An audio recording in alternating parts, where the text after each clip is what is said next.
Understand that what we teach is a practical spirituality, how to better self-love through conscious living. And we do that by teaching The Science of Mind, written by Ernest Holmes.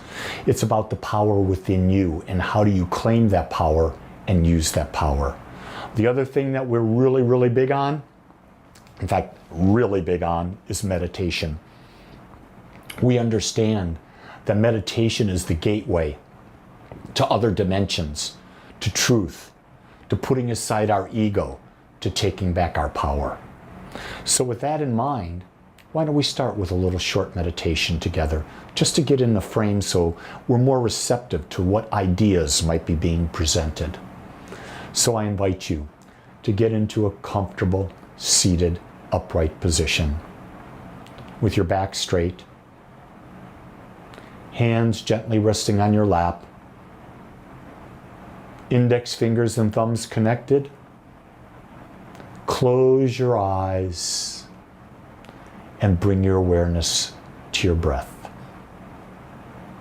Consciously breathing in and breathing out. I want you to focus on your third eye. In the center of your brain, at the level of your eyebrows, there's the pineal gland, a tiny gland about the size of a grain of rice. I want you to focus on that spot, and I want you to breathe in and out of that energy center. And as you breathe in and out of that energy center, you are opening up the pathway to your intuitive nature, to the ability to receive new ideas, infinite energy beyond what you know from your past experience. You're actually receiving information from the unknown. And when you ask a question and this channel is open, it has the availability of everything that is in the infinite subconscious mind. So simply by breathing in and out, nourishing, opening, and receiving, you open yourself up to an expanded state of consciousness, an expanded state of awareness, an expanded state of the ability to receive infinite wisdom.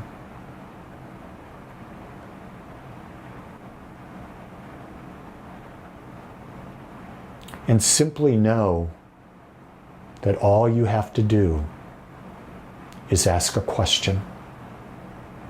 Ask a question of the infinite mind within you and listen.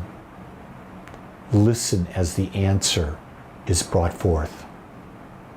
And listen with your eyes, ears, and consciousness wide open, because chances are it's going to be brought forth in a way different than you've ever heard it before. Because the answer you are seeking is not in the known, it is in the unknown. You can come back to this state anytime you choose by simply closing your eyes and focusing on your breath and bringing your awareness to your third eye, breathing into it and opening it, and then asking. And just sit and listen for a couple minutes and know that that step, that first step toward the new desire, will make its way known. So having taken the time to pause, go into a state of gratitude. Give thanks that you're open to receiving new ideas, new ways of receiving, to looking beyond the known into the unknown. And when you're ready, gently open your eyes, put a smile on your face, and welcome back. When Ernest Holmes wrote the book Science of Mind, it was all about the subconscious mind. So I thought today we'd spend some time talking about working with the subconscious mind. One of my favorite New Thought Science of Mind authors and speakers is a gentleman by the name of Raymond Charles Barker. He was a peer with Ernest Holmes back in the day. And Raymond Charles Barker said, "You are not a human mind. You are an individual using the infinite mind humanly." When I read that statement years and years ago, it resonated at the core of all that I am. I realized that my ego was not all me. I realized there was so much more beyond it. I also realized that what I was thinking was different than anyone else. And the answers I was getting was different than anyone else. And so while I wasn't able to process it when I was young, I knew something was unique. And now what I understand is that my mind is a point of consciousness within the infinite consciousness. Just like your mind is a point of consciousness within infinite consciousness. But we're using it as humans, so we have the ability to conceive, perceive, and receive that which we can identify with, have somewhat of an understanding with, be somewhat in a vibrational match with. So I realize that my unfoldment of being able to use the infinite mind is a process. It's the journey of life. In fact, it's the infinite journey of life, because I believe that the soul that I am, the point of consciousness that I am, will be eternally unfolding in my level of awareness of the infinite. Because there's no way not being all that I can ever get to that point. You see, we've been brought up under the illusion that our bodies are everything. Your body does not decide anything. You make a decision, and your subconscious mind proceeds to get your body to act in accordance with what you've decided. One of the key things about Raymond Charles Barker, one of my favorite books, there'll be a class I do later on in the year, is The Power of Decision. When you make a decision, your mind is so aligned with your words, thoughts, actions, and feelings that that becomes the predominant driver of what you do, how your body acts, how you interact in the world. And that, when you put that out there, your subconscious mind, which is the infinite subconscious mind, which is the creative power of the universe, takes it, takes the impress that you put upon it, and it creates it in your experience. Your subconscious mind is the driver of all your life experience. So what makes up your subconscious mind? Everything that you've seen and heard from maybe even before the time you were born are in your subconscious mind. All the things that your parents talked to you about when between ages of 0 to 7, blindly accepted and in your subconscious mind. All the cartoons you watched in your subconscious mind. All the school that your teachers taught in your subconscious mind. All the things about religion that you were taught in your subconscious mind. Because at that young age, you were a receiver. You didn't have the ability to discern. You didn't have the ability to choose for yourself. So your subconscious mind is made up of all of that. So if you're wondering, why am I having these crazy experiences? Well, it's because that's the makeup of your subconscious mind. Science of Mind teaches that the subconscious mind creates everything in your life experience. And you can use your subconscious mind to change the makeup of your subconscious mind. You have the ability now, especially if you're listening to this, to start choosing your thoughts. And what thoughts, what ideas What feelings are you going to associate with these thoughts and ideas? What feelings are you going to associate with the actions you take? And shift the trajectory, the makeup, the frequency, the atmosphere that your subconscious mind occupies. Because you understand that that atmosphere, that frequency, that direction create your life experience.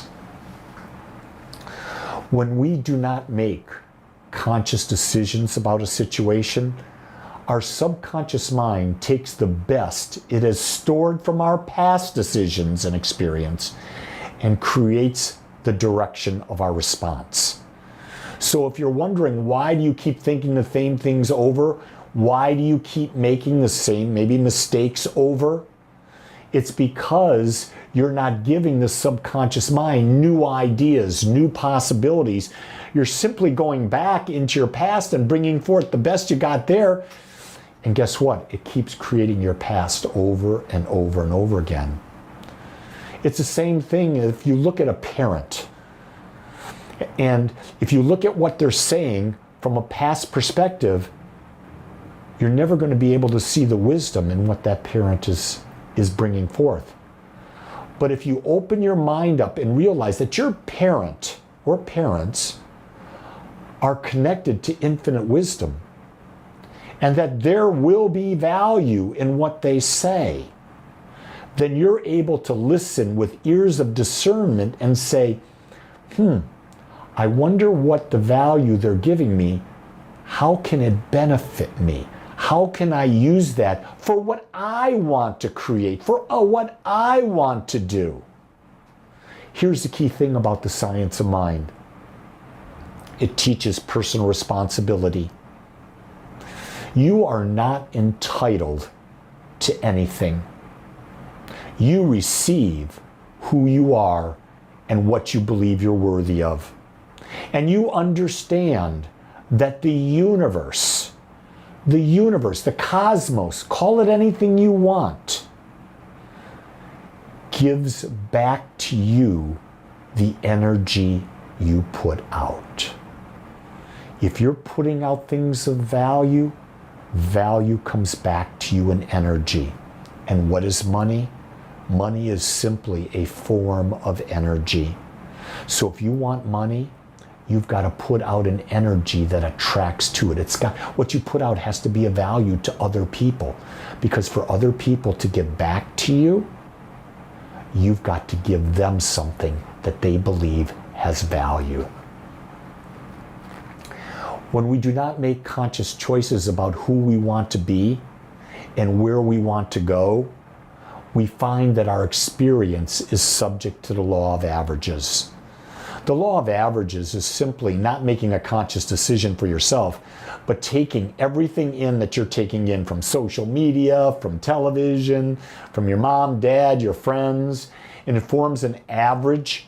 It forms an average type of thought process, an average atmosphere, an average picture.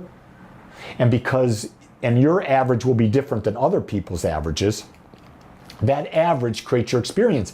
And it's not going to be what you want. What you want is going to be the result of the conscious choices you make. Where do you put your focus? Where do you focus your energy? Because how you focus your energy creates your experience. Whatever you think consciously is immediately and automatically absorbed into your subconscious mind. And what you add either changes or maintains the pattern of thought frequency and ergo your experience. If you keep reading the same thing over and over again, you're just anchoring in a thought that's going to be very difficult for you to change. The key thing that I've learned is be open to new ideas. I realize that everything I know is just an opinion. That's all it is. And opinions can be changed. And because we believe our opinions, they create. So if your life is not reflecting the body you want, the health you want, the money you want, the relationships you want, you've got to change your opinions. You've got to change the information that you're feeding and absorbing into your subconscious mind. A person having average thoughts does not change the direction of their creative power. However, a spiritually aware person commands the subconscious mind to create new and desired experience by implanting new thoughts into their subconscious mind. This is where you become the conscious creator. This is where you take back your power. This is your freedom, because you know you can change anything by changing your thoughts. A person who says they cannot do something is a person who cannot make up their mind to do it. But the truth is, if they decided, they would find out they can do it. But most people have a fear of trying something new. Start small. Start something new. Make up your mind to do something new and try it. Commit to it. Do it. Prove it for yourself that you can create a new experience, that you can create a new life, that you can attract all the right people, all the right situations, all the money that you need and desire by using your mind. Raymond Charles Barker said, in the terminology of religious science, we say that when the conscious mind of an individual deliberately selects a creative idea and delivers that idea to the subconscious mind acts as a law and proceeds to produce the equivalent of that idea in the individual's experience. This is a summation of the entire teaching of the science of mind.